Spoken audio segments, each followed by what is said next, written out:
Ya pinapalya mo na ito po chikumain ni Mosi Kumano Kaya Bula FM Nampang diwa na siri na kauna ni Ndendre Manda kay Central Rental Sabot Kaya na Rosso na Kubitra Minichi me ba na koloko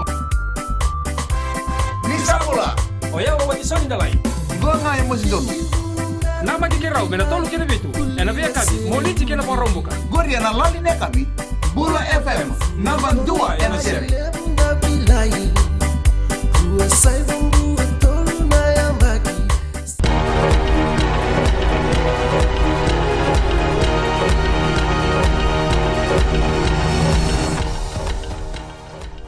Isambula binaka sai kong wana Vakaleleka ni nonda tukutuku han nambong yandindai.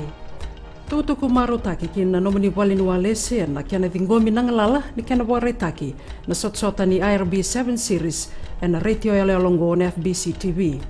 Wadi taki na tikinongo ni oti na kiana mboseri yandindai. Ia sa waru takatiko na ngunongo na FBC TV na kiana sarabi na Gold Coast Sevens ni mataka kay matay ni sot-sota ni IRB mbakiongo. Ia nakian nasan na sarabi na sot-sota ni IRB sa badur talangaki ne bunga na bisaw na programo kandaw sarabi na basing boruai kay na singatambu na tegi ko na rona kloko na kabi ni mataka na sot-sotongo. Wala kata na undolo na leoni bonua herang wala mai kina rara na Albert Park ni kuwa na kiana mai marutaki na Fiji Day.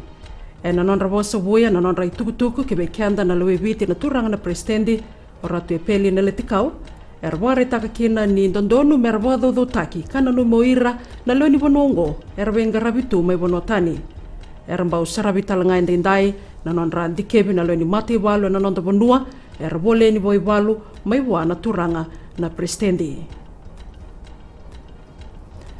Sandola bibo indai na Baker Hall mai da builebu kasaya dana bo me teki bunikua na Reverend Baker Memorial Church.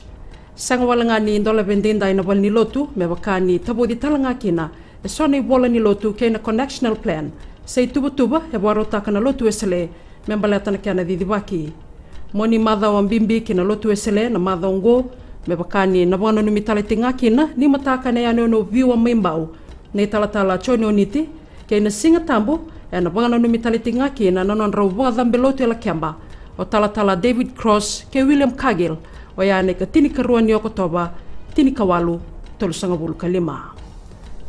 Kinangito, tukuna nang daw ni Beba Bulidi ni gito le abitu e nanonto banua Ben Ryan ni sanga talindo na tim ya tao e matanrato e nangaunongo. E kaya ni rato takiat tagatiko merto na banda bora na tim ni New Zealandi. Keba kaya raw na Minnesota na sot-sotongo ni Gold Coast Sevens. O biti e tombo bata kay Scotland, Portugal kay Australia, kay matay ni sota o yake na tim ni Portugal ni 7 na rua e na rua na miniti e na kabi ni mataka. Rao me na sarabi ongore e na FBC TV. Sada be kia na Vakaleleka ni nonday tukutuku e na mbongen dindai na umani na kalungata ni Fiji Day.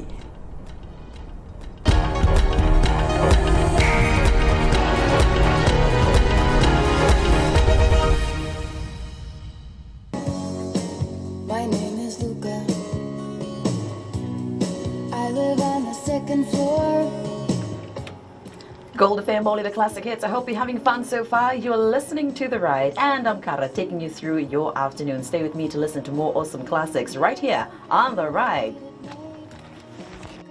Mulubinaka, for awesome sounds in the afternoon. Wonderful, wonderful classics. Join me on The Ride every weekday right here on Gold FM, only the classic hits from 2 to 7. Just don't